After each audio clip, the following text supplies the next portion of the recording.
Here comes the Audible. You know the only problem with the game in London? What's that? Feels like it was forever ago. I know, right? Might as well be talking about last week. That's a football But it was Sunday. today. Yeah, I know, right? All right, let's go on in 3, 2, 1. Well, you wanted the best, you got the best, and you got the best from Kyle Pitts, but more on that in just a little bit. Look at Sig. He's like a proud papa over there. 27-20, the final score, Atlanta over the Jets. Starting with the Jets side first, Bloom. We'll have to, as long as you take, is how long we'll stay away from Kyle Pitts. So let's talk about the Jets, who were super disappointing until the second half. Like, really didn't do much of anything of note all day. Corey Davis, 445. Michael Carter did have a rushing touchdown.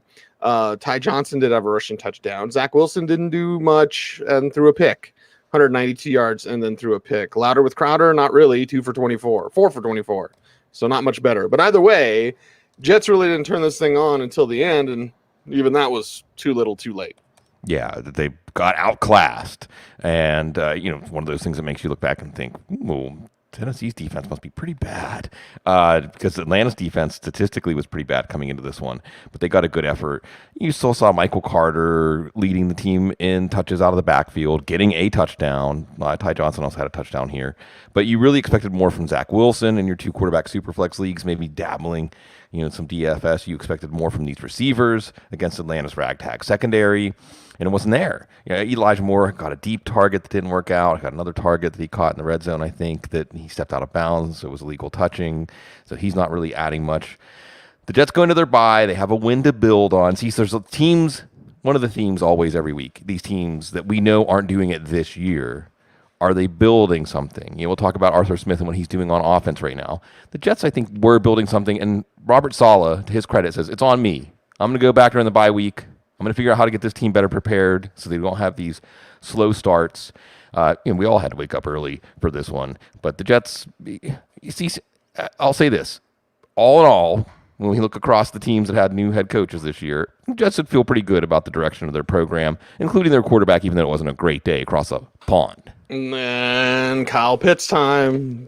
This is what we expected. It took how many wide receivers being down, right? No right. Calvin Ridley, no Russell Gage. Why the flip and flam? Sorry, Joe. Flam, filth. Sorry, Joe. Flip, flarm. Didn't they do this earlier? Right. So this is mostly about Pitts. Yeah. And Cordero. And Cordero, continuing. But let's talk about Pitts because, my God, this is exactly what they should have been doing the whole time. And it was something where if you got up early and you watched the game, you got to see what he can do. And he can win in all aspects of the game. He can win downfield. Actually, he won with some play calling and play design help this time. Now, going forward, of course, we're going to play him on the other side of the bye. However, he's not going to get to face the Jets again. Probably Calvin Ridley's not going to miss a game, at least not for personal reasons, again. So those things could have contributed for sure. But you have to like the way that Arthur Smith is using Pitts and Patterson, and Patterson's not going away. That's another one of the things here, especially in a PPR league. He's not going away. He's getting the opportunity you want. You did see Hayden Hurst get the opportunity as basically the number 3 target, had a couple of fumbles in this one, still got a touchdown. So you see how central, even Lee Smith had like 3 more catches in this one. See, Lee Smith is going to surpass his career stats combined, and he's been in the league for a long time this year. So Lee Smith, Hayden Hurst, you also had. You saw him at the Senior Bowl. I know, right? It's been a while, yeah. He's been around for a long time. So Atlanta, same thing. It's what direction this program's going. Matt Ryan responding to a lot of talk that he's washed and he can't push the ball down the field and do some things. He's still not the quarterback he was before, but it was a good showing against a weak defense. Yeah, main story here. Normally the main story would be we're 5 weeks in and Cordero Patterson is not going away. He needs to be in your lineup every week. But this is what we've been waiting for with Kyle Pitts, and may there be more of it to come. Yeah, and if I were to be a cold bucket of water, mainly for Ryan, not for Pitts. Right.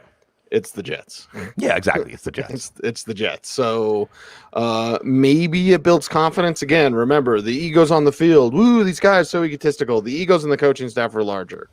So maybe those egos got a check of like, hey, you know what? You know something? That Kyle Pitts guy, we could use him as a weapon in the offense and maybe do some good things. Oh boy. All right. That's a wrap for that one. Now back to the States, to America, and Green Bay, Cincinnati, 25-22. The final score in overtime was Aaron Rodgers, 344, 2 touchdowns, 1 INT.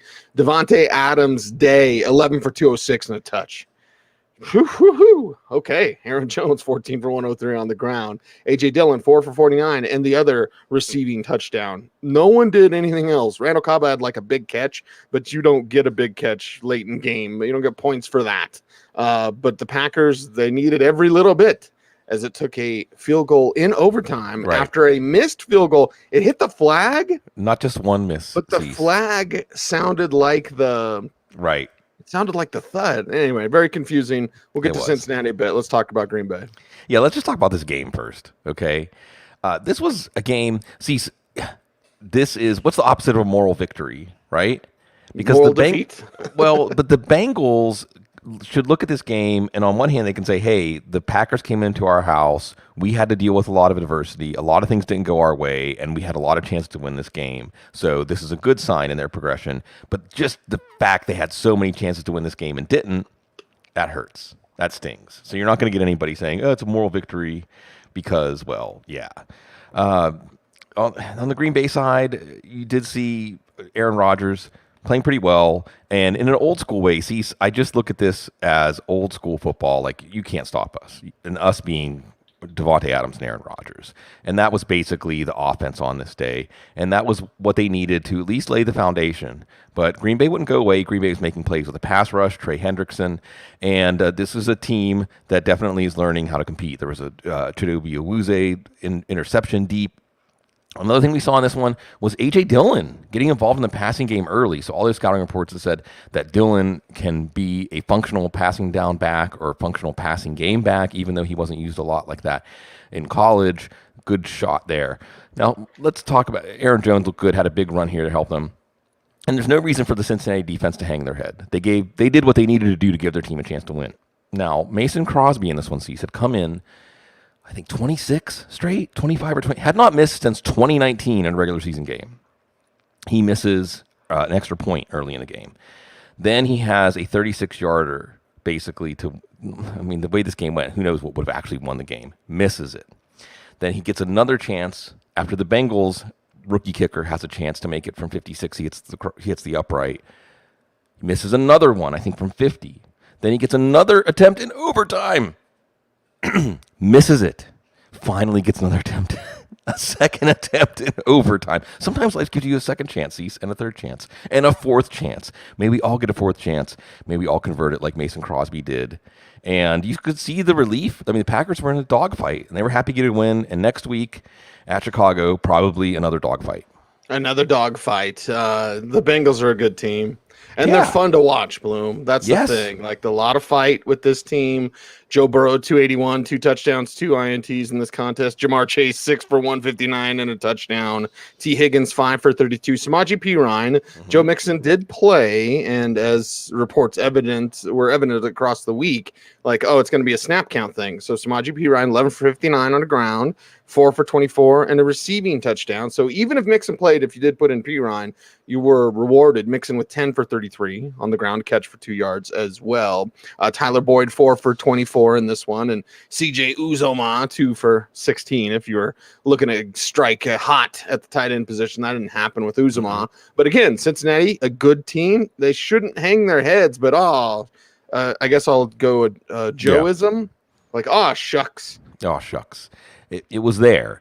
Joe Burrow got banged up in this one, ended up going to the hospital after the game with a throat contusion. I'll have to ask Dr. Gene about that one. But, got sandwiched, kind of spun around on a scramble. Looked pretty bad, but he was right back in the game. Had a few ill-timed interceptions. Also made some good throws to give his team a chance to win.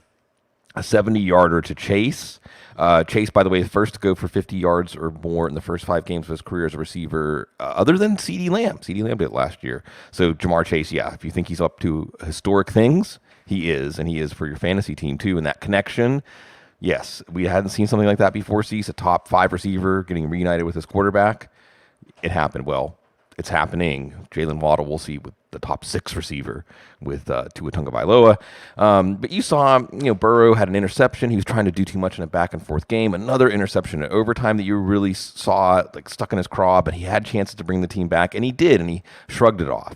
You mentioned that Mixon and Pirine situation. Mixon, there was some talk. Jeff Hobson, who's covered the team forever, said Mixon probably get close to his normal workload. Load. No, he didn't get the normal workload. Samaje Perine actually got the first carry of the game. Perine doing some decent things. We talk about him on the show a lot, Perine, even though he hasn't had big roles yet in his career. He's just a good, stubborn downhill back, motorboat special, tough to bring down, and was solid in the passing game, was a good runner. We'll see what Mixon's practice reports look like, but don't drop Perine, as maybe they would have been better off, as Vikings found out. Sometimes when your running back has ankle problems, let him rest. We saw a little bit from T. Higgins, like you said, Uzoma. Tyler Boyd converted a few key third downs, but when all 3 receivers are out there, Boyd's not going to be a good fantasy play. Cincinnati, like you said, Cease, don't hang your heads, especially don't, because you're going to Detroit, and Detroit can sneak up on you. Watch out for those kneecaps. Yeah, watch out for those kneecaps. And speaking of Detroit, well, here we go. It is Detroit and Minnesota. 19-17, the final score. Detroit falling just so short. Jared Goff, 203 yards, no touchdowns, 1 INTs. And we were thinking, well, who could it be? Could it be Khalif Raymond, friend of the show, that does something? No catches. But it was Amon-Ra St. Brown, 7 for 65 to lead the way in this one. Quintus Cephas with 3 for 38. TJ Hawkinson, 2 for 22. Jamal Williams leading the way on the ground. Reports during the week they could go with the high-hand approach. 57 yards for Williams. Swift had 51 yards and a rushing touchdown. Very good. Also 6 for 53 to benefit his fantasy day. So over 100 yards and 6 more points in PPR leagues. You'll take that. The Lions will take no win going out of Minnesota, as they are now 0-5. And this one had a couple of sections to it for fantasy. One of them is, again, as long as the Lions are competitive, and they were competitive today, then their offense isn't going to be that exciting, including TJ Hawkinson, who now has a big enough cold streak, along with being on the injury report with a knee issue that maybe you have another option you're thinking about playing next week as they face Cincinnati. We'll see. Like you said, passing game, not much there for guys like Khalif Raymond. Quintez Cephas had a shoulder injury, could have been serious, so they had anything to spare at wide receiver as it was. Penei Sewell played, but gave a couple sacks up early, but they hung around in this game. Everson Griffin had a sack fumble on Sewell early. Eric Hendricks had an amazing interception in this one. So these turnovers keeping the Lions from being able to really be neck and neck with the Vikings, but they hang around. And by the way, as they hang around at the end of the game, basically, DeAndre Swift gets a touchdown. DeAndre Swift does a few things that if you played DeAndre Swift for a long time in this game, it looked like it was going to be a dud, and then it was good. What a sequence. The Lions are giving us memorable games. What a sequence. So the Lions are down 7, and they go out on downs, and there's 3 or 4 minutes left. The game's basically over, right? You see Minnesota move the ball down the field, set up for a field goal to clinch the game. They miss the field goal. I'm sorry. The Lions are down by 10. Less than 5 minutes left. Vikings have this locked up, right? Then Lions get a field goal, kick off. Alexander Madison fumbles. The Lions recover the fumble. The Lions score. The Lions go for 2. Dan Campbell, bless your heart. It's 16-15 on the road, and they go for 2, Cease, and they make it. It's 37 seconds left, and they make it. It was beautiful. And then Kirk Cousins makes a few plays. Greg Joseph redeems himself. Dan Campbell breaks down during the postgame presser. I want a coach who breaks down for my team, man. I want a coach. You just saw Dan Campbell. I suggest folks look it up. If you can look up John Franklin Myers and upon getting his extension last week, talking about his son. Oh, that'll get you choked up. Dan Campbell's just talking about how it's so hard for him to watch these players give so much and lose. And it's beautiful because he cares. He actually cares, Cease. How many times when we watch a head coach do you see that they care about the human beings that they interact with every day? From head coaches? Right. But he Dan cares. Campbell hasn't won a game, and he's a better head coach than Vic Fangio. He cares. Every day. Cares. There's a human story here, Cease. The Lions have now lost 2 games Well, it looked like they were going to win 2 games in incomprehensible ways, and they end up losing them in incomprehensible ways. But Lions fans, see, so I was wearing that old school Lions shirt I had when I went to see that music yesterday, and somebody came up to me and said, I was a Lions fan for 1 billion years. Even my good friend Uriah Zane Hunt says, yeah, I'm glad that I'm not emotionally invested in that team. You know who's emotionally invested in that team? Dan Campbell. So we'll see what they do against Cincinnati. I'm rooting for them. I love the story there. Watch out for those kneecaps. Watch out for those Minnesota Vikings. Kirk Cousins making those plays, 275, 1 touchdown, 1 INT. Justin Jefferson, 7 for 124. Alexander Madison, 25 for 113 on the ground, and then 7 for 40 and a receiving touchdown. Adam Thielen, only 2 for 40. And nobody does anything else for this team except for those 3. Their big trio, trifecta. It's like an NBA team, Bloom. Like, you're going to have your big 3. Well, they do, and, well, there you go. And they should have lost, just like the Ravens. They should have lost. They deserve to lose, right? It feels dirty, Minnesota. They deserve to lose. And I was trying to reassure Paul Charchian, hey, Minnesota can hang with anyone in the NFC, but they barely beat the Lions. So maybe I was getting a little too positive or optimistic there. All right. Well, Madison was held in check for a while, but then got his touchdown reception and then got rolling in the second half. So playing Madison was good. They only had 3 possessions in the first half. This was a slow game. But what part of the reason is, they get the ball back with 40 seconds left and they don't try to go for it. They don't try. You got Justin Jefferson. Take a few shots, go for a field goal. Mike Zimmer was just trying to take the air out of the ball. This is what happens when you do that in the NFL. The gods don't like that. They were content, Cease, to just walk away with a 16-6 win. And the gods don't like that because the Detroit defense, even though they keep losing, like if I was the best player on the Detroit defense, man, I would get bodyguards or otherwise just sit at home and bubble wrap because they keep losing good players in that defense.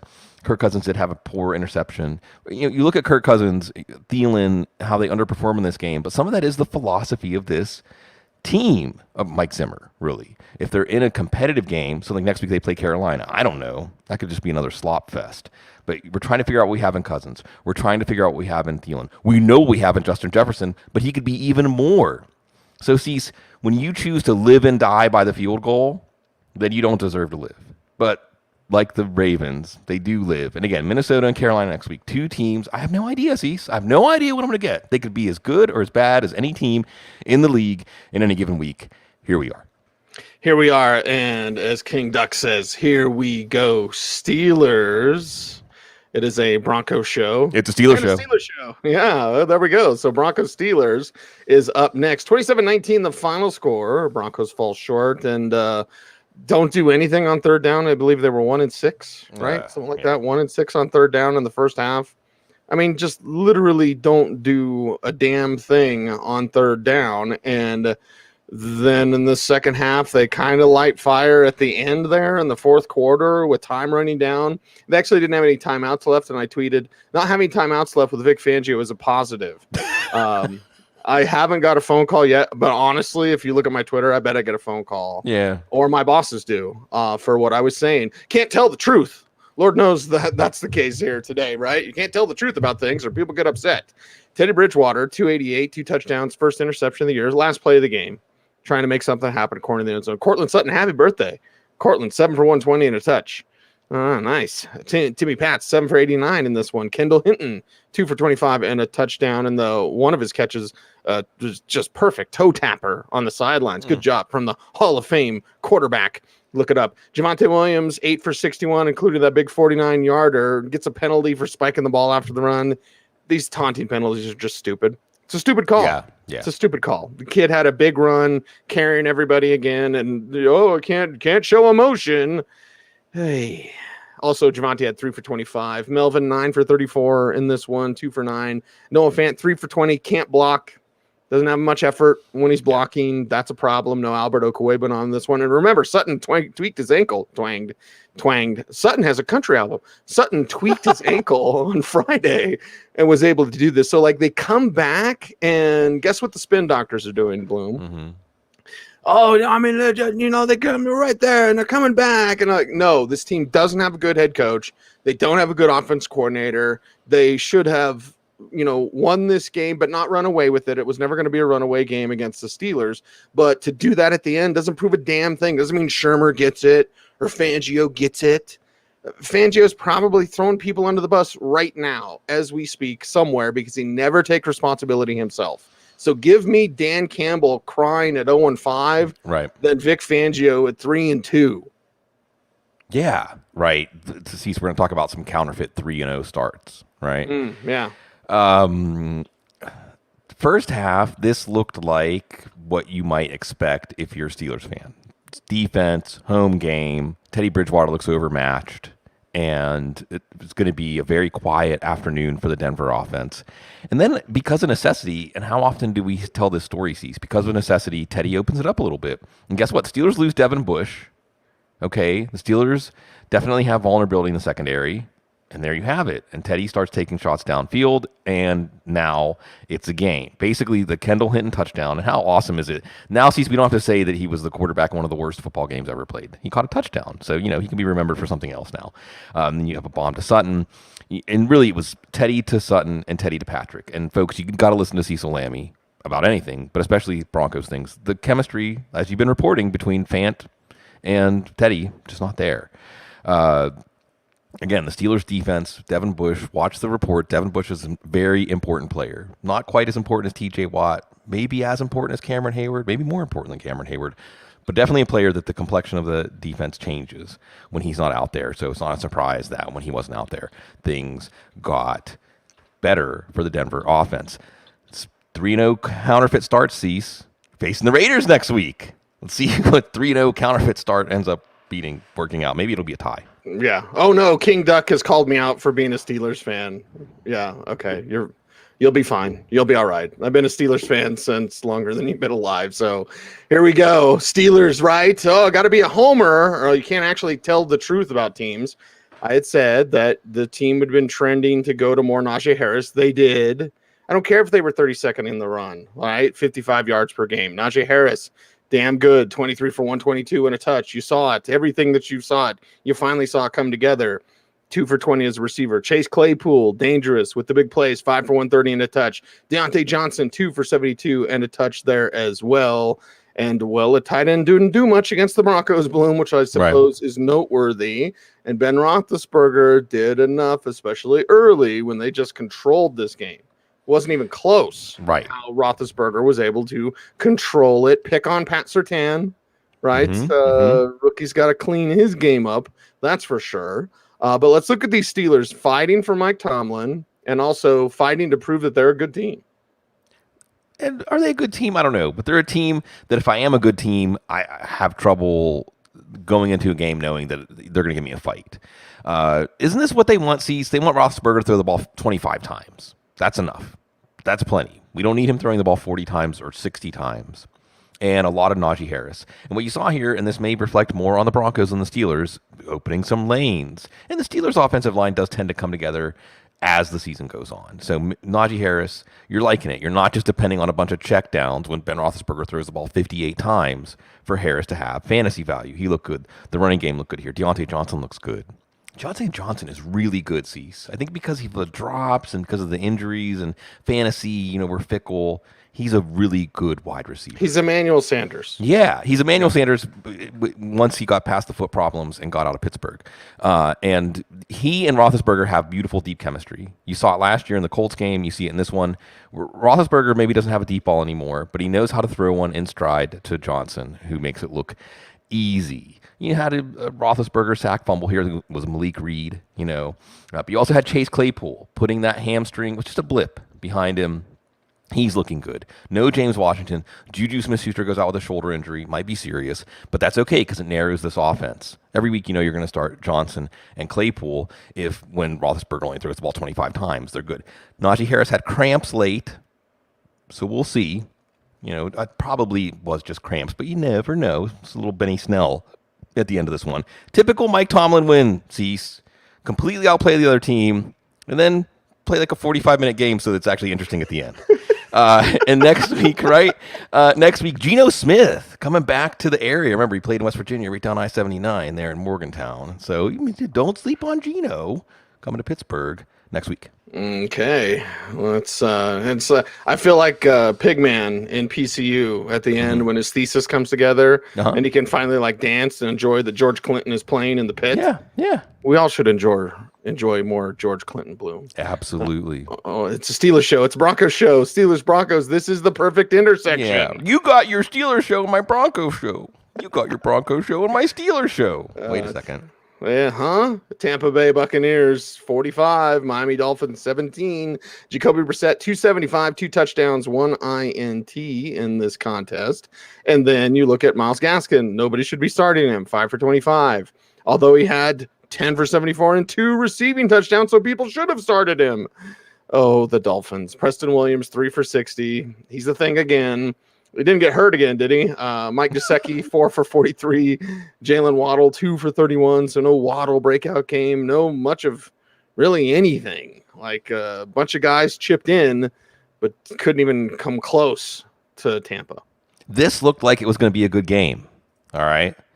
Jacoby Brissett. Actually, it was 10-7 Miami at one point. And then Brissett hurt his hamstring. So you take Jacoby Brissett, Cease, and you take away his mobility. What do you got? Like Alex Smith, basically, like late career Alex Smith. And that's why Myles Gaskin did so well. Also because Lavonte David went out. So as if the Bucs haven't lost enough from their secondary, now they lose their best cover linebacker. We're going to see how long Lavonte David is going to be out. But that's a problem. So all these things add up to Myles Gaskin's big game. This is going to be our waiver wire fugazi. Everything converged because Jacoby Brissett was limited to the pocket, and all he could really do was check down. You did see Preston Williams doing some things early. Jalen Waddle didn't do much. Mike Gesicki didn't do much. We're going to watch the practice reports, by the way, to see when Tua Tagovailoa is back. So they could have done more, but Brissett was limited. So you see the floor for an opposing pass offense against Tampa because they ran the ball like 9 times and threw the ball 39 times, something like that. That's the ratio against Tampa. So for fantasy, we're going to adjust. Now, Waddle, snake eyes, Gesicki, snake eyes. No one played Myles Gaskin. So it didn't work out this week. But, we're going to see Tampa play Philadelphia next week. Jalen Hurts. We're going to talk about some Jalen Hurts. Always a puzzle there. So Miami just at a crossroads. Speaking of crossroads, going to Jacksonville. So it's all Florida matchups and lots of confusing things, but nothing confusing about Tampa when they have the drop on the opposition. Yeah, and Blaine Gabbert playing, I've said it before, but it's like rich man, poor man. Mm-hmm. It's either really good, they're blowing somebody out, or it's really bad. Somebody's hurt. Well, it was really good today because here comes Blaine Gabbert in the game, but that's after Tom Brady went 4-11 and 5 touchdowns. Antonio Brown gets 2, 7 for 124 and 2. Mike Evans gets 2, 6 for 113 and 2. Chris Godwin GMs are like, oh, 7 for 70 in this contest. The other touchdown, Gio Bernard.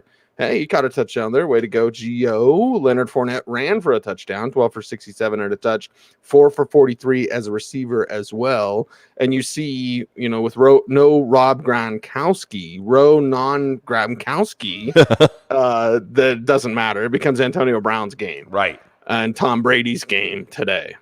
Yeah, I think that's one of the things you take away here is Brady's going to zero in on Gronkowski, and if he's not there, he's going to zero in on Brown. He might zero in on Brown anyway. Miami, a defense that we thought was turning into a pretty good defense, didn't stand a chance here. Just got run over by the Bucs. And again, one of the things you're going to keep in mind here is when the Arians, Brady, Bucs have you outflanked. See, they're not just going to go for checkmate like chess. They're going to go just to obliterate your board, like push all your pieces off the board. And for fantasy, that's important. So you got 2 weeks where Brady looked like he's going to break the record, 2 weeks where Brady was kind of a fantasy liability, and now we're back. And against Philly, I'll bet on we'll be back. Giovanni Bernard gets the first touchdown. Antonio Brown gets an easy 62-yarder to the house and then gets one right before the half. Leonard Fournette's value is maturing. See, so we talked about this last week. Ronald Jones got the touchdown last week, but if Fournette had got the touchdown, no one would have doubted playing Fournette this week. Fournette is giving you good contributions in the running game and the passing game. He's running against light boxes. Now he got a rushing touchdown. He might be a running back 1 for fantasy because of how productive this offense can be. And when the offense isn't productive, it's probably because the defense is taking away the pass or making it harder, which is going to make things better for the run, and we'll have more for Fournette. Even with Giovanni Bernard getting a touchdown, Fournette running back 1 in this one. So if you have Fournette and you've been waiting, it's good. Like you said, see Chris Godwin, 7 for 70. That's your letdown game. Only 7 for 70. You know, because the other guys got 2 touchdowns each, Evans and Brown. It'll be there. So Tampa going to Philadelphia. It's a Thursday night game. We saw what Kansas City did to Philadelphia. So yeah, you're going to expect the Tampa offense to stay red hot. Red hot. That's what it is in the National Football League when we talk about the Saints and the Washington football team. 33-22 the final score. Jameis Winston, 4 touchdowns, 1 INT. Marcus Callaway, 4 for 85 and 2 touchdowns. Deontay Harris, 1 for 72 and a touch. Alvin Kamara, 5 for 51 and a touch as a receiver. And then 16 for 71 and a touch as a runner. Adam Troutman, 2 for 42. Nobody's starting him. Maybe you threw in Taysom Hill, 1 for 11. That was it. This was a Jameis day against Washington. Washington's defense has some teeth, and then you look closer, and it's like, oh, those are not real teeth. Yeah, like those are like wooden teeth, right? The old wooden dentures, right? Right. Mm-hmm. It's like they've got horns, but it's one of those long horns that all the people in Texas hang in their living room. You know, it's no. Look, it's the Jameis Winston experience. See, I don't know anything at all about psychedelics and ingesting psychedelic substances, but I have to imagine that ingesting one of those substances is kind of like rooting for a team that Jameis Winston quarterbacks, right? You know, he throws an amazing touchdown, then he throws a ridiculous interception, then he fumbles the ball, then he throws a Hail Mary at the end of the half when it looks like maybe they could just drive and try for a field goal, and it's a touchdown. You know, it's God's plan, like Jameis would say. Put yourself in God's hands. Put yourself in Jameis's hands. I'm not saying we're going to play Jameis Winston going forward. I am saying we're going to think about the quarterbacks that we're playing. Even if we wouldn't play them typically, we may play them against Washington. By the way, next week it's Patrick Mahomes, so of course we're playing him. You also had a bomb in this one that, again, these are the throws that Drew Brees couldn't make. The bomb to Deontay Harris for a 73-yard touchdown. So Jameis Winston giveth, Jameis Winston taketh away. In this case, Cease, and New Orleans, and look, Alvin Kamara looked great, by the way. So if you had Alvin Kamara, you've had these games with 0 targets. You had these games where the offense sputtered. What do you have? Well, here you had someone who helped you win your week. And here's the thing with the Saints. And see, I'm down here in New Orleans, so I have to be positive, right? It's my blood type, be positive. Look, this is a team that, through everything that's happening, is 3-2 going into their bye. They're going to get Eric McCoy back soon. They're going to get Teron Armstead back soon. They're going to get Michael Thomas back soon. They're going to get Traquan Smith back soon. You know? Hey, in this NFL in 2021, 3-2 going into your bye, getting your offense back together, you'll take it. Let's see what's going to happen because, boy, if this is what we have through 5 weeks, Cease, there's so much road left to go. Who knows what's going to happen? Saints will take 3-2. By the way, Taysom Hill gets carted off in this one. Again, Callaway was the one who caught the Hail Mary, so he had 2 touchdowns, but this isn't really a breakout game for him. Will Lutz will be back. That's a key player. You know, I'm afraid Cease, on the other hand, I always come back to The Price is Right. We both love The Price is Right. Mm-hmm. You felt like maybe this was the game where Taylor Heineke went over the cliff. And we said, oh, dun, dun, dun, dun. Yeah, I thought you were going to yodel for a second. I was like, I can't. I got the voice. Save the pipes. Save the pipes. There's the golden pipes. Yeah. Keep drinking. What kind of beer is that? Unpaid endorsement. Underground Mountain Brown from Founders. Everything that Founders makes is good. But another one of those barrel-aged stouts. And I'm drinking it out of the bottle. I'm sorry. Somebody yelled at me for that. I'm a heathen. I'm uncouth. Yeah, a Philistine. That's why I have a bucket hat. I get yelled at for being a Steelers fan. You get yelled at for drinking out of a bottle. Taylor Heineke will be drinking tonight.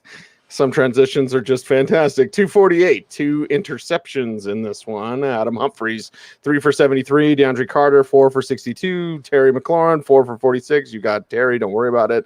Ricky Seals-Jones, 5 for 41. Oh, okay. I mean, better than Noah Fant, right? Yeah. This was Antonio Gibson's day, basically. A couple rushing touchdowns, 60 yards on the ground, 12 yards receiving on 2 catches. Curtis Samuel didn't get anything, by the way. But Washington just couldn't get it together, and their defense doesn't help at all. No.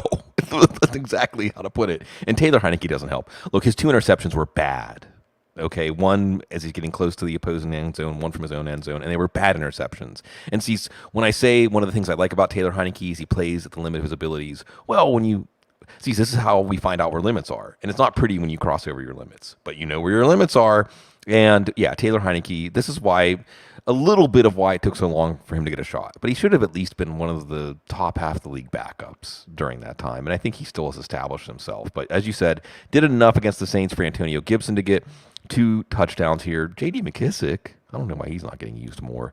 They need somebody else, right? Ricky Seals-Jones, well, he did okay for a fantasy tight end, and he also had 3 targets in the end zone. He also had a 35-yard catch that a penalty wiped out. So while Logan Thomas is on IR, maybe there's something there with Ricky Seals-Jones. Also going against Kansas City. They have a little problem covering tight ends. So Ricky Seals-Jones, we'll be talking about him on the Waiver Wire show. And Kansas City, geez, we'll get to this in the second half of the recap, but there's a clear class of the NFC. So Washington's not sneaking into the playoffs like they did last year by winning a couple games in December, and they're going to see where they stand next to Kansas City next week. That's probably not going to be fun. Not so very good. Kind of like our next game. Eagles and Panthers up next. 21-18, the final score. 21-18. Hey, boy, couldn't do a little more than that.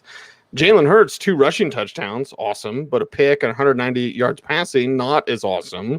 Devontae Smith, 7 for 77. Quez Watkins, 3 for 48. Dallas Goedert, 2 for 28. Jalen Reagor, 3 for 24. Miles Sanders, 11 for 45. Hey, I'm going to throw in Kenneth Gainwell as what that flex, 2 for 16. Yeah, so you have this collection of talent. I mean, think of the skill of the players that I just mentioned, and then look at what they're not doing. Like, oh, okay, this is your Philadelphia Eagles. Don't let this game be Jalen Hurts is our franchise quarterback. He did it. He beat a good team. The franchises with these 3-0 starts. Carolina, counterfeit 3-0 starts. There were a few little bright points early. Devontae Smith had a touchdown wiped off the board by offensive pass interference. It's probably a good call. But otherwise, it was so ugly. Let me give you, and don't quote me on these exact stats, okay? But I just did some quick math, right? In the first 3 drives, the Eagles had 3 yards.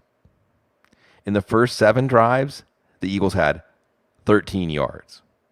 13 yards on 7 drives. See, I think we might be able to do something close to that.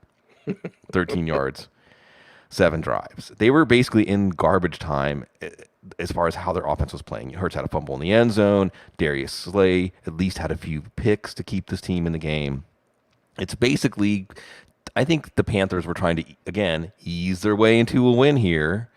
And Hurts did get a chance to bring it within a score. Then Hurts made a terrible throw on 4th down. Well, not a terrible throw, but this is the kind of throw that if you're going to be a starting quarterback in the NFL on 4th down with the game on the line, you make these routine throws. And he didn't. And you thought, well, this game is going to be defined by Jalen Hurts couldn't make a routine play, and that's why the Eagles lost in a game where their defense did everything they could to keep them in the game and win the game. Oh, they get a block punt. And then Hurts converts, and the Eagles get the win. But is this a game that you should say, because, see, like you said, like you alluded to, there's so much left on the field with all the talent they have here. So Devontae Smith maybe gets into our good graces with a good game here in a game where Jalen Hurts was not very good, at least as a passer. And that's the other thing, where fantasy football gets us off the trail sometimes, because Jalen Hurts continues to somehow, halfway into this game, you thought, this is going to be the game where Jalen Hurts crashes.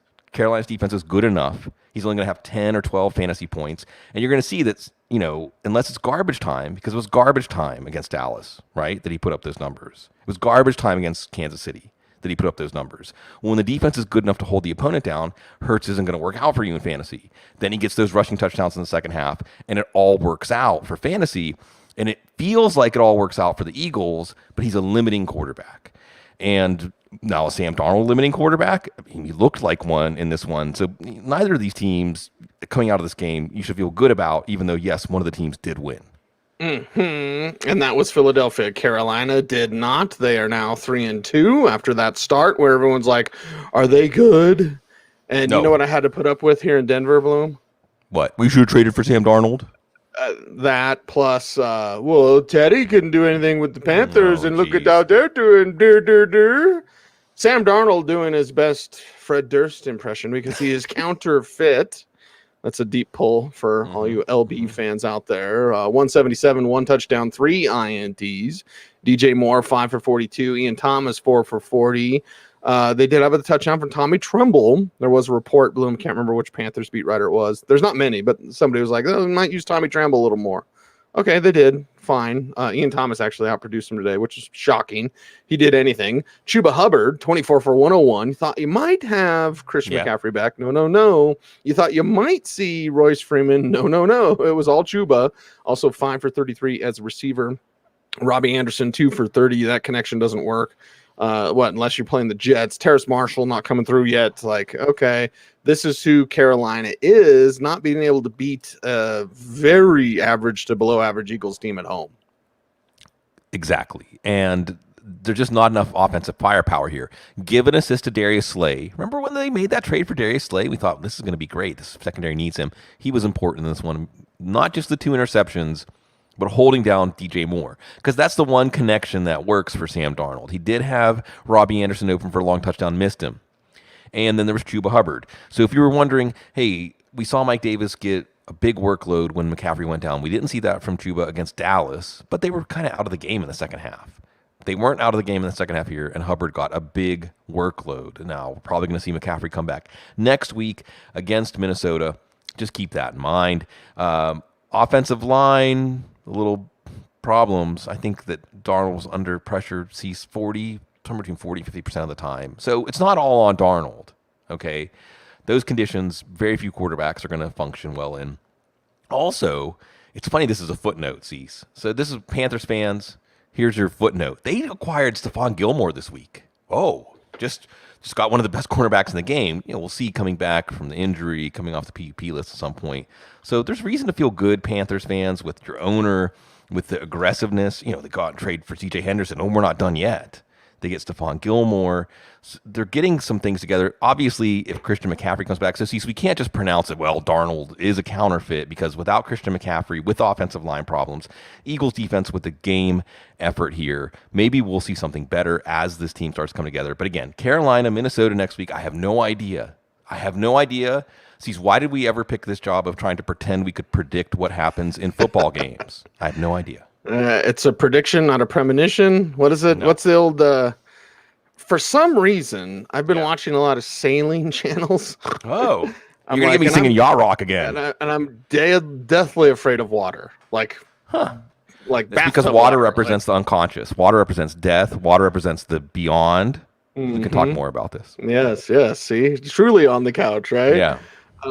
But I believe it was Gone with the Winds, I think, that said when predicting weather, when you're sailing, like it's not a prediction, it's not a premonition, it's a prediction.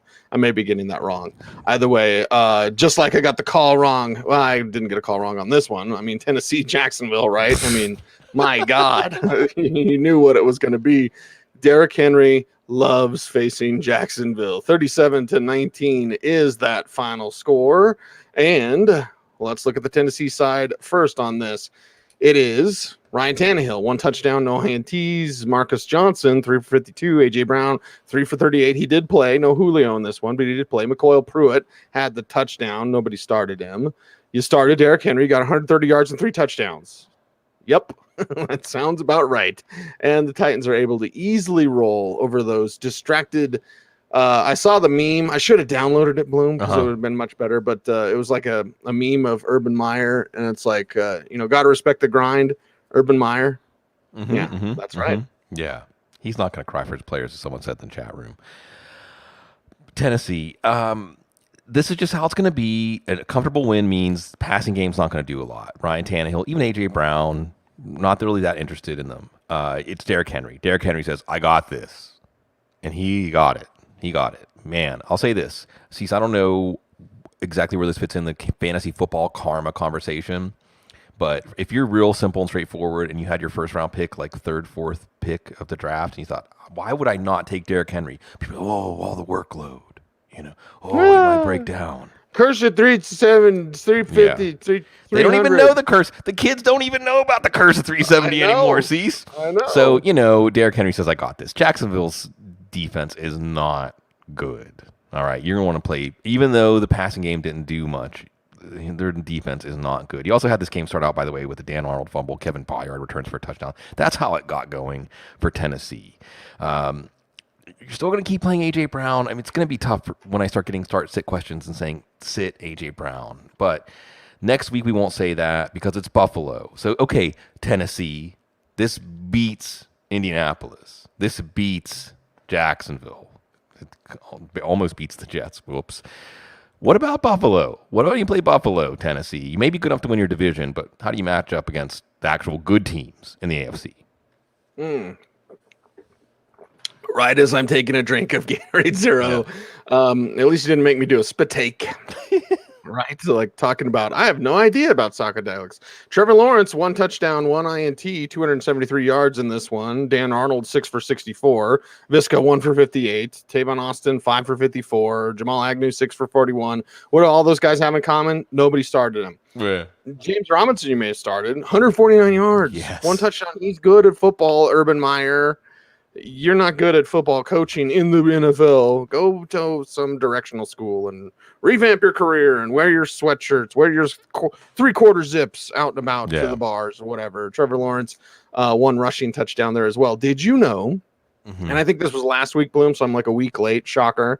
Trevor Lawrence has now lost more games in the NFL than he did in high school and college combined. Right. Well, that's what happens when you end up with the Jags. See, there was a conversation before this game about it's us against the world. Who cares? Who needs Urban? But then I think it was Bomani Jones said, but if you win, then that makes them keep Urban around longer. So, and don't think that these things, see, even if it's not at the forefront of your mind, it's somewhere in there. It's somewhere in there. Yeah, Jags come out. They play pretty poorly. And really, if you want to know where Urban Meyer is with this, all right, you really want it. It's 31-19. Jags are fighting and clawing their way back into this game. They're down at the goal line. It looks like it's a touchdown. No, it's called short. They got 4th and goal. James Robinson isn't even on the field. Carlos Hyde's on the field. And what do? See, they call Hyde's number. What do you think happens? He fumbled? Like a 5-yard loss. Okay. You know, doesn't even get close to the end zone. And that was it. That was the one chance that the Jags had to fight and show we're going to overcome all these distractions. Lawrence did okay for fantasy. Again, he's getting his number called at the goal line or calling his own number. Had a touchdown to Hollister on 4th down. Dan Arnold, it's the nicknames, right? We had the Arnold to Zylstra, A to Z, Carolina pass offense. Now it's the Triple A's. What do those guys have in common? He's Arnold, Agnew, Austin, the Triple A offense. And like you said, not on any fantasy rosters. Tavon Austin, Dan Arnold, Jamal Agnew. Laviska Shenault had a 58-yard reception, and that's it. You know, Marvin Jones, we thought, okay, hey, DJ Chark's out, all targets to No. That's what you get for, I guess, depending on this pass offense. It's just not going to be predictable week to week. It's not going to be dependable week to week, even though this team's going to be playing from behind, unlike some of the other garbage time pass offenses we've talked about. And then you come to James Robinson. Again, just disrespectful. The game is on the line. He's your best player. See, he's best player on the team. Best player on the team. Best player on the team. Yeah. Best player on the team. How can he not even be on the field? Come on. It's frustrating. I imagine it's frustrating for him. And by the way, Laviska Shenault could have easily had a touchdown. And, you know, it's the Jags. So we're not going back to these Jags, though. They're playing Miami next week again. Who knows what's going to happen in that game because both of those teams are difficult to predict. But I know the Jags are bad. And I know everybody associated with this organization will breathe a sigh of relief when Urban Meyer is finally gone. Patriots and Texans. Just leave that one alone. I'm here for the grind jokes. I can see the message in base camp from Joe. Hey, buddy, can you stop with the grind jokes? Right. I Hey, got it. YouTube doesn't demonetize us for grind. Demonetizes us. Yeah, I can't. It's a mouthful. Somebody up in that stout. Barrel aged. Were you there the time that Sigmund got drunk on the air talking about the Patriots and the Texans, 25-22. Everyone enjoy life, right? 231 for Mac Jones, 1 touchdown, 1 INT. Hunter Henry, 6 for 75 and a touch. Jacoby Myers, 4 for 56. Nelson Aguilar, 3 for 32. Jonas Smith, 2 for 27. Kendrick Bourne, 3 for 26. Damian Harris, 14 for 58 and a rushing touchdown. Ramondre Stevenson was active, got 11 for 23 in this game. So against Houston, Bloom might even rewind to the preview show and like, hey, man, good week to start your Patriots. Yeah, not really. No.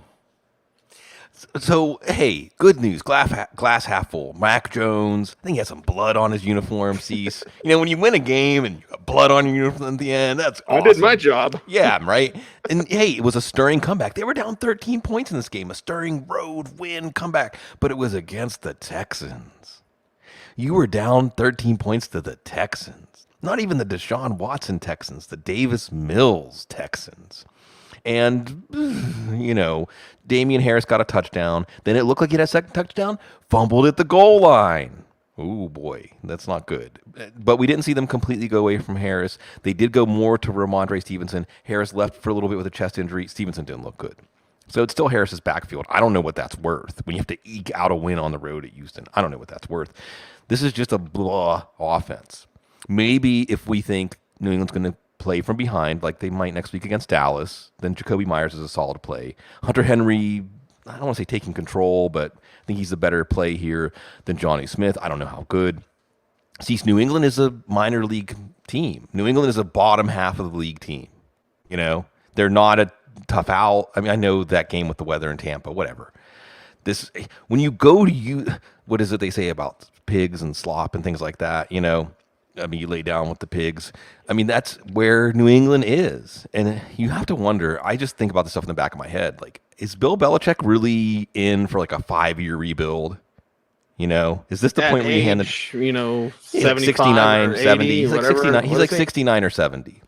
Wait, look, in the NFL, once you get to about 70, like baseball, Tony La Russa's like 77 or 78 in the playoffs. You might be able to do that with baseball. You're a manager. You just stand there with your hand on your knee and watch the game, But football, you got to wear a uniform too. Yeah, you get to wear the same uniform as the players. That's cute. But in football, it's the long hours, it's stress, it's indigestion, it's all those things.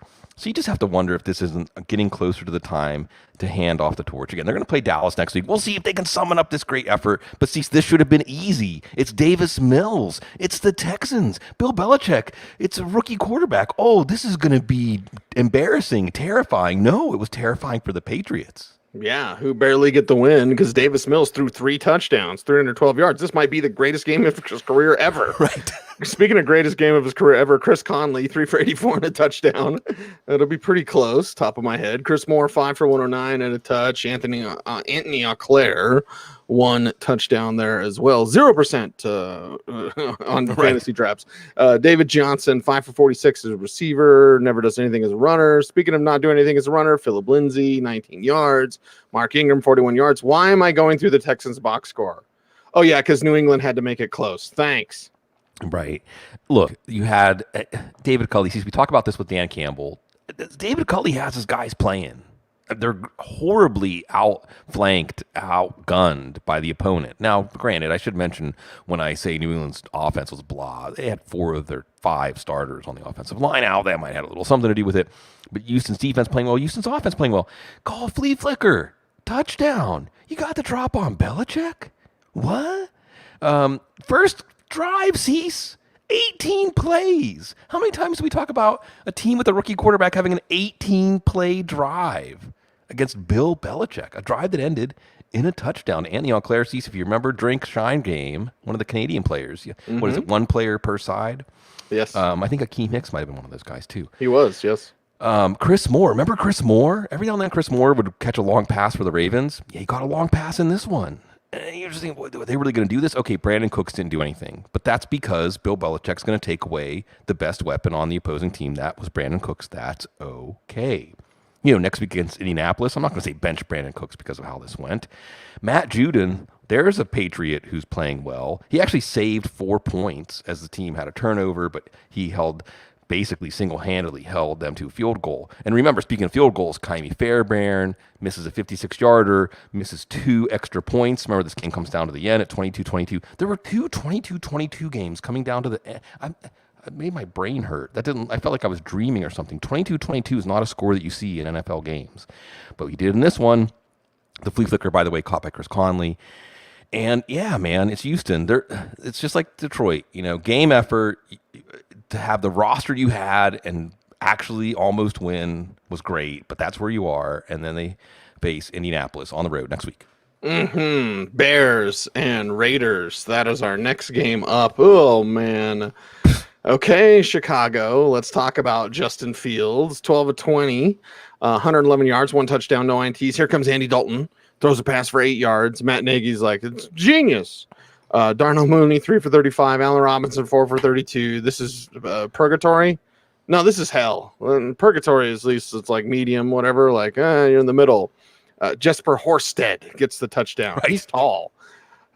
Damian Williams gets a rushing touchdown, 16 for 64 and a touch. Khalil Herbert leads the team in rushing, 18 for 75 on the ground. So speaking of hot starts for the Raiders, where's our man Jason? He's at work right now.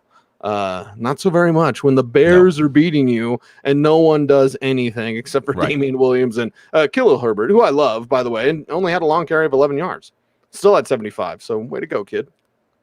This is our official win ugly team.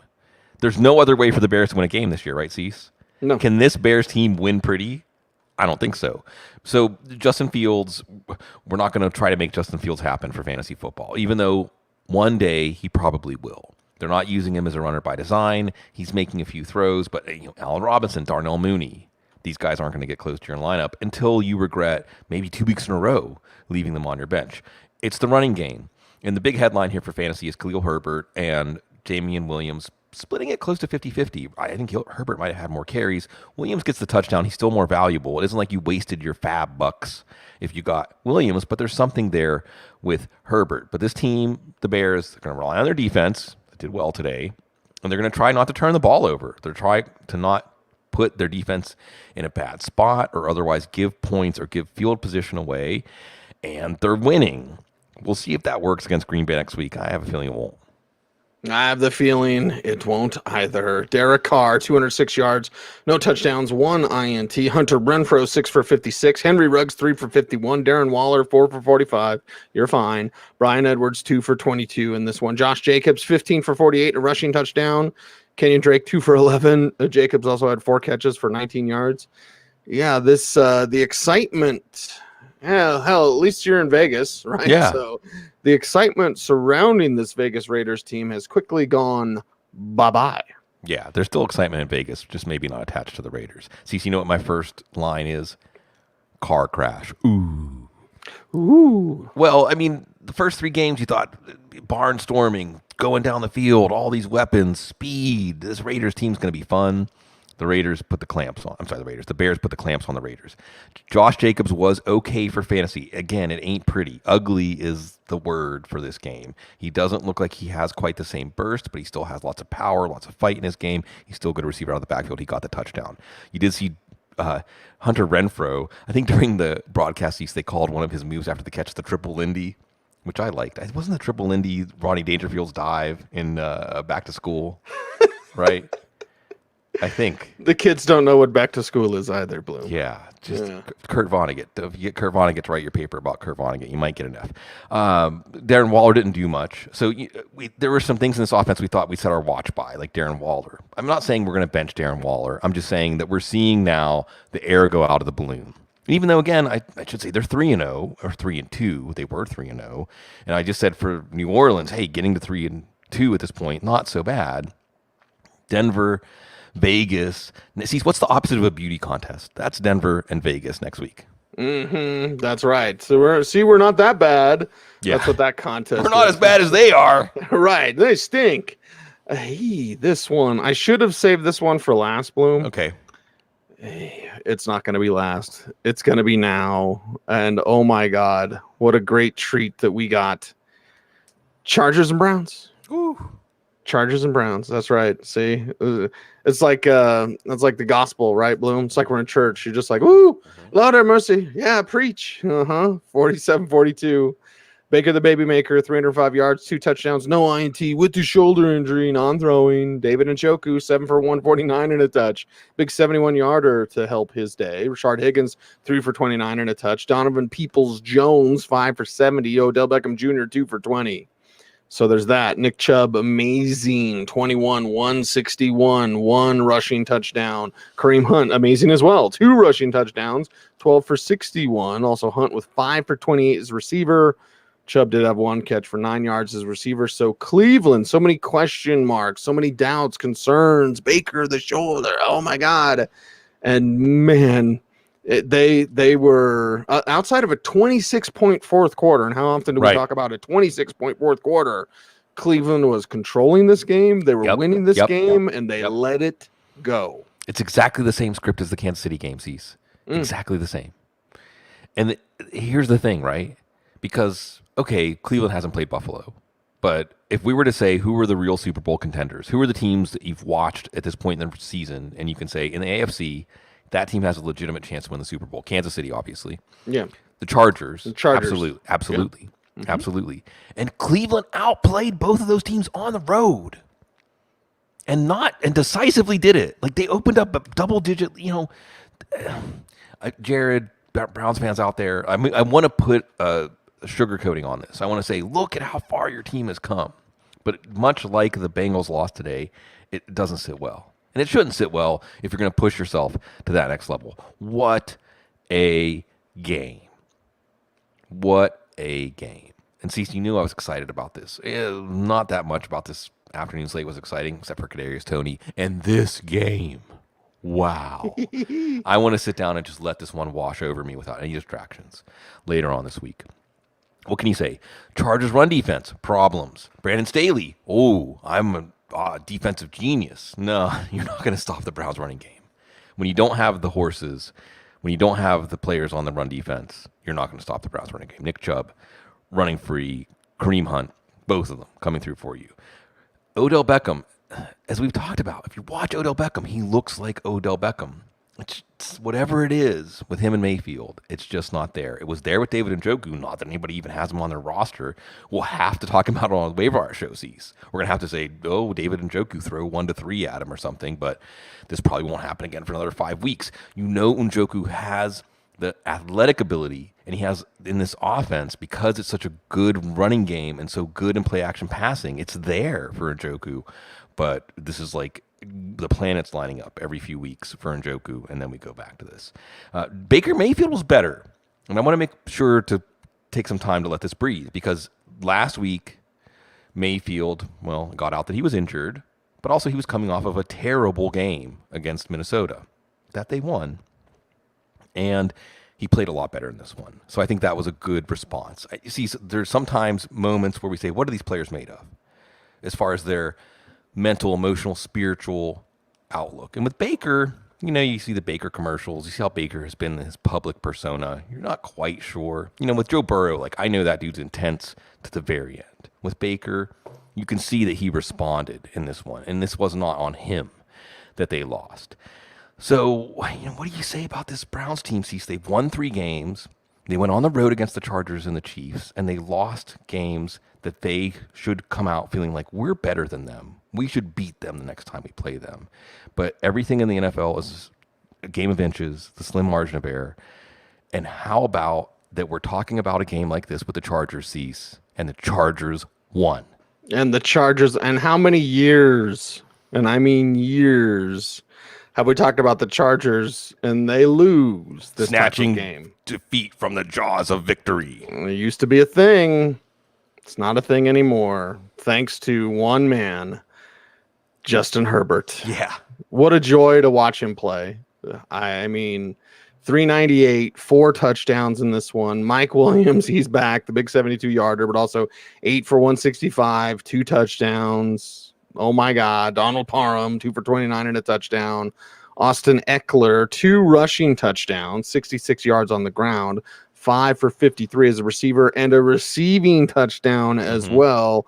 All good in this one. Jared Cook, 1 for 29. There's your concern. By the way, Herbert also had a rushing touchdown, but just watch him play. Yeah. Watch how his teammates respond to him. Yep. Watch how he manipulates a defense. I'm using air quotes because they dropped 47 points, but still an amazing performance by this young man, and what a joy to watch on Sunday.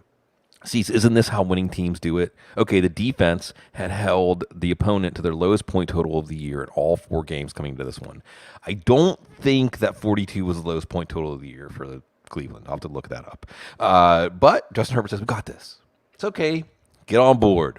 I can handle it today. And he did, as he was bringing this team back from behind. Let's talk about Donald Parham. File him away. Jared Cook, maybe a 1-year rental. Parham looks good. ran over his own teammate for the touchdown. Not going to be much there for fantasy this year. Jared Cook still making a nice play in this one. It's Mike Williams' world. Woo, we're just living in it. And it was curious, so I'm going to go back. They're paying him $15+ million.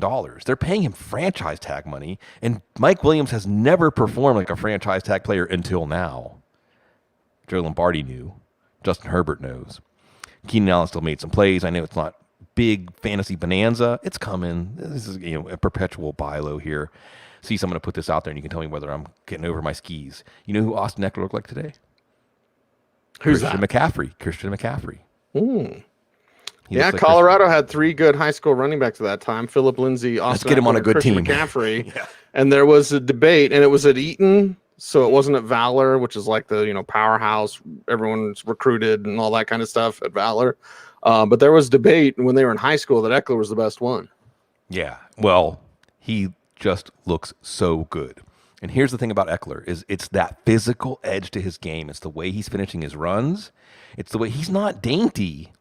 He's not a 230-pound running back, but he's running like he is. And maybe that will catch up to him at some point. But you have to love the spark plug that he creates for this team. But it's all Herbert, man. The Herbert-Staley alignment is just beautiful. And I'm going to be a fan of this team by the end of this year. Next week, they go to Baltimore. Let's see what happens again, man. I mean, this is fantastic. An NFL sees where we can actually credibly entertain pictures of the Chargers fulfilling their potential is a more fun NFL. Mm-hmm. And what does the Mike Williams thing prove? It's all about fit. Yeah. Fit in the NFL. It's fit in the NFL. You can be talented, you can be skilled, but do you fit? If you don't fit your coach and his system, then you're not going to perform. Williams does, and he is. By the way, Bloom, this Austin Eckler talk has reminded me of the time that Liam worked out with Austin at Western. Because he came back, because he's like, of course, he's the big man on campus because he made it to the NFL. But when he came back and Liam worked out, they were like in the weight room together. I was like, tell me about Austin, because he was like squatting like 600 pounds or whatever. And he goes, he's a freak. Yeah, he is. Yeah, a freak for your fantasy team, that's for sure. Like Kadarius Toney, my God. And it's one of those things like, you waited this long? Seriously? You waited this? Okay. All right. Let's talk about the Giants and the Cowboys. 44-20, the final score. Cowboys get the win. They're 4-1. Giants are 1-4. And Daniel Jones out. Here comes Mike Glennon. Throws a touchdown, a couple of picks, but it's Kadarius Toney's day. 10 for 189. Amazing. 10 for 189. And go watch the route running. The quickness we already know about, Bloom. Watch the one where he turns around Trevon Diggs.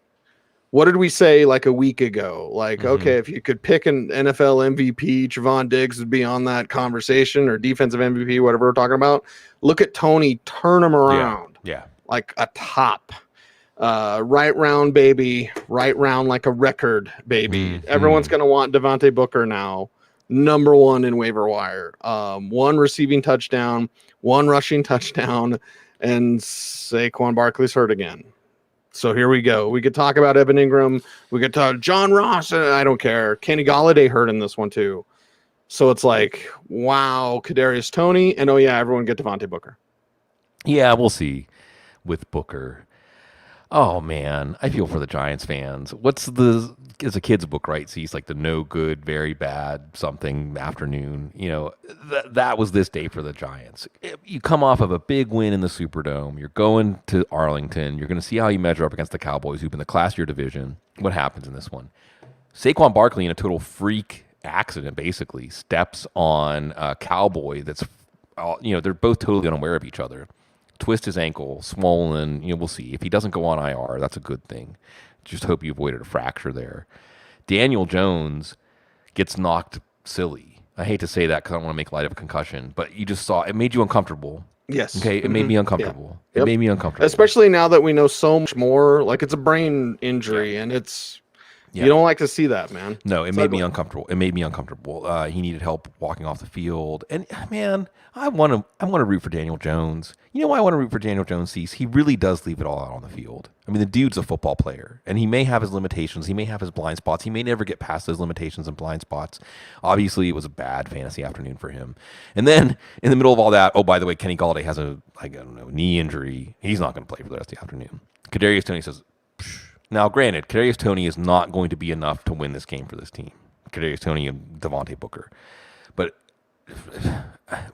I'm speechless, Cease, because we've seen players like Kadarius Toney come this way before, where you watch Kadarius Toney, and he was a one-year sample. He's got lots of off-field stuff. But on the field, and it reminds me of Cordero Patterson in a way, where you just knew he had something that very few players ever possess. It's instincts combined with physical talent, combined with a killer attitude towards how you approach the game of football. Attack. He's making NFL defenders look like college defenders, which is just crazy. I was hesitant because I thought Jason Garrett, Dave Gettleman, the Giants organization, Joe Judge, they're just not the organization to make something out of him. And you're right, Cease, it took you this long. I mean, were they seeing this in practice? Did they know they had this? Because there's no excuse for this not being the centerpiece of the offense. Can't put it back in the bottle now, right? If you picked up Kadarius Toney, if you took him in your rookie drafts, and people like me and other people are saying pass on him because, the fit, and I don't even know. There's so many players here, and they don't have an offensive line. Daniel Jones, I don't care. Now, granted, it's Kadarius Toney, okay, Cease? He took over the game from an offensive standpoint. For fantasy, if you played him, he probably was the reason you won. Guess what? He also got ejected from this game. So it's like the most Kadarius Toney game. Like even his breakout game, he gets ejected, which shows you, going back to the taunting penalties and things like that, it's an emotional game. It's ridiculous to penalize players for showing their emotion. I'm sorry. So yeah, Kadarius Toney, wow. Really and truly, and guns. I hate to even bring up guns, but that's the only thing I can think of when I watch how sudden he is, Cease. It's like a bullet getting fired. He is that sudden, almost imperceptible to the eye at times. And NFL defenders, the best defenders in the world, look like they're not quite sure how to handle this guy. And it's going to be fun because now he's so good that there's no excuse. Now, we'll see what he does next week against the Rams. Maybe Mike Glennon, the startled ostrich. Maybe. I don't know. We'll see. I mean, are you excited about the Giants? Are you sad about the Giants? You are. All of these things. You're feeling like Kadarius Toney. Right. Well, it is the Audible Bloom. Leave it to me to talk about the guns. Rat-a-tat-tat, diddy-dum, Cowboys side of things. 302, 3 touchdowns, 1 INT for Dak Prescott. CeeDee Lamb, 4 for 84 and a touch. Amari Cooper, 3 for 60 and a touch. What if he was healthy? That's every time I watch Amari Cooper, I was like, you're doing great things. What if you were healthy? Dalton Schultz, 6 for 79, doing great things. Speaking of which, Bloom. Cedric Wilson, he's a baller, 1 for 35. Zeke, with some great plays out there. Yeah. And this Zeke, the Pollard Elliott backfield, the combo is very enjoyable to watch. It's Stewart and D'Angelo sees. They push each other. It was the best thing that ever happened to Zeke. It's beautiful. It's really, really beautiful. What was that crazy catch he made, right? Mm-hmm. Like, okay, so receiving touchdown, rushing touchdown, 110 yards. Pollard gets 75 yards. They're pushing each other. They're complimenting each other. Pollard with 4 for 28 as receiver as well. And the Cowboys, well, they're just rolling in this one. Yeah, everything's going according to plan here. And you're seeing a ceiling game from Dak every week because he's got low attempts, but he's converting them because they have the defense on their heels because Zeke is running so well. Yes, egg on my face, eating crow, whatever you want to call it. Zeke is in a committee. It doesn't matter because this offense is so good. And because the defense is solid, they are a balanced offense, and Zeke is getting to put the lean on the defense and automatically gets the call in the red zone. Automatic. That was part of the deal. And I think it was Mike Wright from Fantasy Footballers who alluded to when I asked, are you worried about Zeke? No, because he's going to get those calls, and he's going to convert those calls. 2 touchdowns in this one. Tony Pollard's good. It's going to take a Zeke injury before we can trust him. We will be talking about Tony Pollard extensively on Fantasy Football podcasts in the future. Maybe not in 2021. Even with limited attempts, CeeDee Lamb comes through, Dalton Schultz comes through, Amari Cooper comes through. Not to tilt your week, but also they don't make you feel bad for playing them. So looking at New England next week, you're probably going to play them again. probably going to keep playing Dak, even though he's not going to have the ceiling he had last year. By the way, can I just say this? Cedric Wilson can play. Yes, every game this year, Cedric Wilson makes a really good play, a play that says he's a good football player. Someone's going to get a steal in free agency when he's out there. He's going to become a starter. He's going to be good. So Dallas, New England, we'll see if Bill Belichick can throw a monkey wrench into this, but I feel like Belichick is just trying to get his thing to respectability. Dallas is respectable. I don't want to say Super Bowl. It's week 5, Super Bowl favorite, stuff like that. But Dallas has a mode. They have a blueprint. They know how to yank a game into their script, into their style of game. And I look forward to seeing how they match up against some of the better teams in the league. I don't think New England's one of them. Giants aren't one of them either. We saw them match up and play Tampa Bay straight up. We saw them play and beat the Chargers. So I think they have a pretty good idea. This team is actually good. San Francisco and Arizona. Who's good here? Okay, let's get into this one. Final game we're going to talk about in the Week 5 recap here on the Audible. Footballguys.com. Arizona gets the win. 17-10 is the final score. So, final score. And then I suppose, Bloom, just because of tradition, I have to play our Vance Joseph GIF, whatever. We're back. We're back. I told you we're back against the 49ers and against Trey Lance. 192 yards passing. No touchdowns, 1 INT, had 16 for 89 on the ground. Okay. Could have had another touchdown, Bloom, that was, a rushing touchdown that was stunted. All right. Just a spectacular play. Elijah Mitchell, 9 for 43. And then that was it. Deebo Samuel got a rushing touchdown. Okay, great. 3 for 58 as a receiver. Kyle Juszczyk, nobody started him. Brandon Ayuk was one of the prettiest passes that you'll ever see, rookie or no. That over-the-shoulder one to Ayuk on the left sideline that Lance just feathered it in there. Beautiful throw, but 2 for 32. So he only got one more pass after that. Yeah. Ross Dwelly, 2 for 25, did get an end zone target. If you're tracking those things. But, they ran plenty with Lance. He was throwing some with touch. Didn't look completely overwhelmed. Showed that rawness as a passer. It's mainly inconsistency. Bloom as a passer. What do the 49ers do after losing this one in division? Jimmy Garoppolo getting healthier. But for me, I'd personally just stick with Lance. I would have probably started Lance from week 1. But, they win this, then you go, okay, Trey Lance is our guy. Right. They lose this, and you go, I don't know. Yeah, he looked like a rookie. He looked like someone who played North Dakota State, and this was his first NFL start. But you see what he has to work with. See, first of all, the dude has to learn to preserve himself. That's not going to happen. Yeah. I mean, the play, like you said, Cecil, it was a spectacular play. Running for the goal line, 2 Cardinals. It was a collision that they could make a new form of energy, like nuclear fission, out of those collisions. Just have those collisions every day, and you can harness that. Hey, as long as they can harness it and somebody can make money off of it, they would do that. Right. Well, they do. They call it the NFL. That's what we do, Cecil. We're helping them make money off of it right now as we speak. Lance comes out. He airmails a pass. Buda Baker's like, yeah, I got that. But Lance is going to be a handful. Okay, when he settles down and he meshes with this offense, and Kyle Shanahan really can leverage his running ability and the fact that he has no regard for his own health, this is going to be fun. And see, they go into their bye this week, by the way, and I think it is some soul searching for Kyle Shanahan because there are plays that Garoppolo can execute that Trey Lance might not be quite as tight executing those things. But Garoppolo's not going to create outside of structure. Garoppolo's going to give a few away in structure because he turtles in the pocket. So we'll see.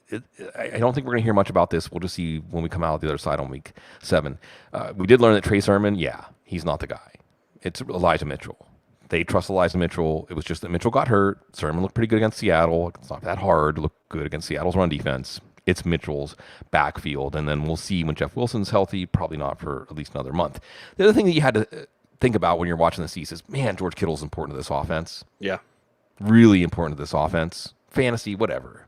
So while George, again, with Lance, can we really say that, Lance isn't ready without George Kittle out there? If George Kittle's out there, we're probably talking about a San Francisco win or a game like that Chargers-Browns game that was back and forth.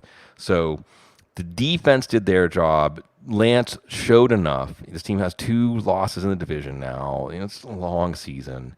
But Arizona's feeling good. And what Arizona has to feel good about in this one, Cease, is whatever game script, whatever kind of opponent they face, whatever they have to summon up in that game, they find a way. And they have different players stepping up each week. Maybe Kyler doesn't take the team on his back this week. Maybe Chandler Jones doesn't take the team on his back. You know what I'm saying? Every week, though, different guys are. Byron Murphy's out. He had a big game last week. So this team, everyone's pulling together. They're the only undefeated team in the NFL, I think.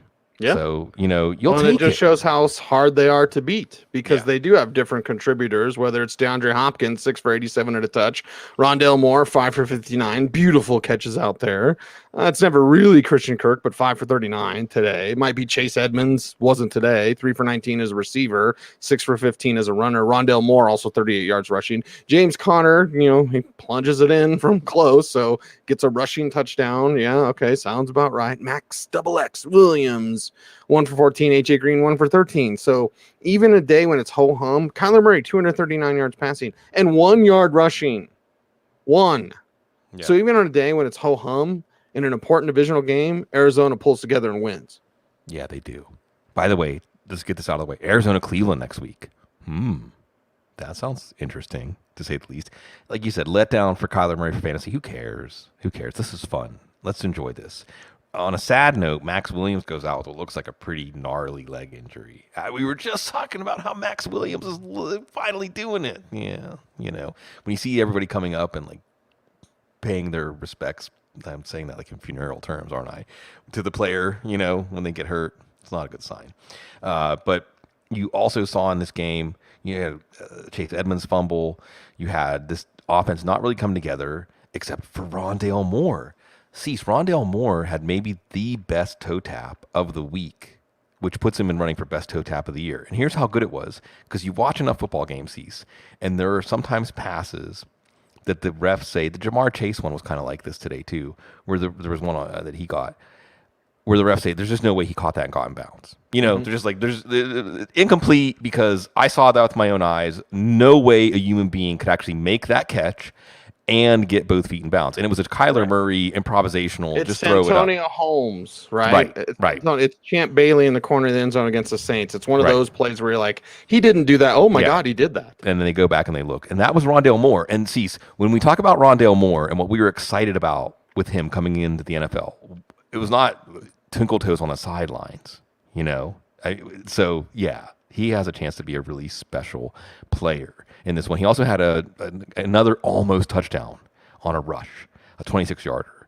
And then they used Rondale Moore's jet sweep motion. Cliff doing some good things. That's what made James Conner's touchdown so easy. And then Nuke Hopkins, who wasn't doing anything for the entire game, with the game hanging in the balance, 10-7, Nuke says, I got this. And Murray says, I'm going to let you get it. And he has a decent fantasy week for you. Again, this is, I don't want to say ceiling game, but Nuke isn't going to get the 12, 15 targets a game like he was getting at times last year. It doesn't matter, okay? This wasn't necessarily winning ugly. This is what it takes to win in the NFC West, and they did it. I'm excited about this team. Everything about this week lived up to why we give ourselves over to this game. And it's wonderful to take this journey with everybody. It's a real privilege. It's a pleasure. And we'll see where we're headed. 5 weeks have happened since I think they said at the top of this week that there were already 12 games decided on the last play, something like that. Like just unprecedented stuff. In 5 weeks. Yeah. So this is how it's going 5 weeks in. This is going to be a fun season to share with y'all. Yeah, more stout will be flowing. That's for sure. In the Bloom home. You just have to feel good to just kind of feel normal this week, Bloom. Yeah, a crazy year for you, brother. It's been a crazy year, but everybody sees having this show is so steady for both of us. Like we tell the audience, y'all don't even know. Yeah. Like we should just tell you more, right? We should we should actually do those other podcasts that we talk about and just be like, you guys help us so much. So having the regularity of this show, Bloom, I know has helped you, brother. And I'm glad that our audience is here for you. And we're all here for each other. It's funny. I could go on a rant about the show Lost, in the last season of the show, and really just the whole experience of the show. The first season was perfect, and then there's a larger discussion. But J.J. Abrams and his mystery boxes. Here's a Yeah. mystery box. What's inside of it? Another one. Another one. Hey, I'm never going to answer you. Hey. Right. Use people's ability to try to create a narrative to make things make sense against them. But at the end of the show, one of the things that they made fun of, the way that show ended, was it's about the friends you made along the way. Oh, what? You mean you kept me strung along for 6 years to tell me it's about the friends you make along the way? But guess what? It's about the friends you make along the way. Sage-like wisdom from J.J. Abrams. That's right. By the way, Bloom, and again, we could definitely talk about this on another podcast. If you don't want to say anything about guns, say shot out of a cannon. Oh, a cannon. Right? Because nobody's toting cannons around. And nobody dies when they get shot off. It's a stunt. It's a fun thing when they shoot someone out of a cannon. Well, I was thinking of like old ships, like pirate ships shooting cannons. Oh, but shooting circus cannons too. That's fine. Yeah. But shot out of a cannon, same idea. Less violence. Cannonball. That's true. Where's your Speedo at? I know you've got one. I've seen it. I've seen footballguys.com, and it is glorious. So everyone go there. We appreciate you very much for checking us out at footballguys.com. You love the show. Do all those YouTube things. Like, comment, share, subscribe, and hit the notification bell so that you never miss a vid. And go to footballguys.com. You love the show. You want to support the show, you want to say thanks to Sigmund and I, well, the best way to do that is to get a footballguys.com subscription. And we certainly thank you all for that, for coming on and joining us on this fantasy football journey. Love you in the chat room. Love you listening on Spotify and Apple Music, watching us here on YouTube. Yeah, it's what we do, man. It's the Audible. He's Sigmund Bloom. I'm Cecil Lammey. Everyone, thanks for watching. Thanks for listening. Stay tuned and stay frosty.